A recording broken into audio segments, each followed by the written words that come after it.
पुण्यातील स्वारगेट दुर्घटनेनंतर राज्यातील इतर बस स्थानकांचा आढावा घेण्यात येतोय। त्यातलंच एक महत्त्वाचं स्थानक म्हणजे नागपूर एसटी स्थानक। नागपूर एसटी स्थानकावर सीसीटीव्ही नसून महिलांसाठी प्रतीक्षागृह नसल्याचं देखील समोर आलंय। नागपूर एसटी स्थानकावर दारूच्या बाटल्या, कंडोमच्या पाकिटांचा खच पाहायला मिळतोय। याचा आढावा घेतला आमचे प्रतिनिधी संजय तिवारी यांनी।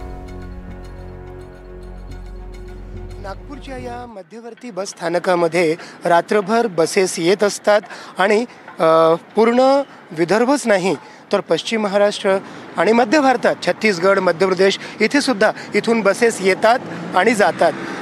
पण इथल्या सगळ्या परिसरामध्ये आम्ही जेव्हा फेरफटका मारला तर त्यातली कित्येक दृश्य प्रेक्षकांना दाखवण्यासारखी नाही आहेत। तिथे कंडोम्सची पाकिटं पडलेली आहेत, दारूच्या बॉटल्स पडलेल्या आहेत आणि घाण, मानवी घाण आणि सर्व प्रकारची घाण ज्याची आपण विचारसुद्धा करू शकत नाही अशी घाण आपल्याला तिथे दिसते। आपल्यासोबत अजय हत्तेवार आहेत, वरिष्ठ अनुभवी व्यक्ती आहेत, एसटी कामगार कर्मचारी संघटनेचे राज्याचे उपाध्यक्ष आहेत। अजयजी, सरळ तुम्हाला विचारतो, ही जे काही जिकडे तिकडे दारूच्या बॉटल्स, कंडोमचे पाकिटं वगैरे जे काही दिसतात, कचरा दिसतात, काय वाटतं आपल्याला? प्रवासीच करत असतील अर्थातच, काय केलं पाहिजे? वास्तविक असं व्हायला नको, परंतु जोपर्यंत प्रवाशांनाही समजत नाही की आपण कुठे काय करावं, कारण की यावर हे सार्वजनिक व्यवस्था आहे, यावर कंट्रोल ठेवणं प्रशासनालाही थोडंसं जडत जाते। परंतु याचा अर्थ हा नाही की प्रशासनाने लक्ष देऊ नये। तर यावर जी दुर्व्यवस्था आपण बघितली का ही प्रवाशांकडूनच झालेली असते, कारण की एस टीचा कर्मचारी हे कधीही ह्या गोष्टी करत नाही, कारण की एस टीच्या कर्मचाऱ्यावर प्रचंड विश्वास आहे। नाही, आम्ही कर्मचाऱ्यांवरती बोलत नाही आहे, आम्ही एक जनरल बोलतो आहे।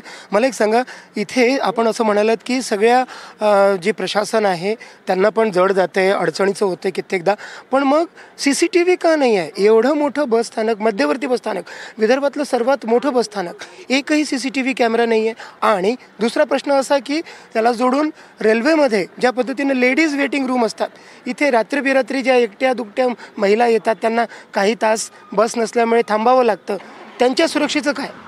बरोबर आहे, फक्त मानवी देखरेख असून फायदा नाही। प्रगत राष्ट्राच्या प्रगत राज्यामध्ये, आणि हे नागपूर सिटी हे प्रगत राष्ट्राची, प्रगत राज्याची आणि महाराष्ट्राची उपराजधानी आहे।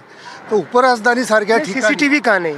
उपराजधानीच्या ठिकाणी CCTV हे पाहिजेच, ही आमची मागणीसुद्धा आहे। खूप खूप धन्यवाद। तर आम्ही रिॲलिटी चेक करून पाहण्याचा प्रयत्न केला नागपूरच्या मध्यवर्ती बस स्थानकामध्ये।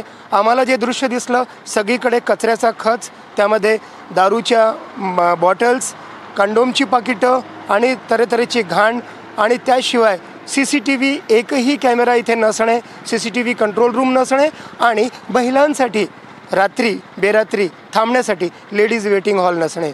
हा रिॲलिटी चेक आहे नागपूरच्या मध्यवर्ती बस स्थानकाचा।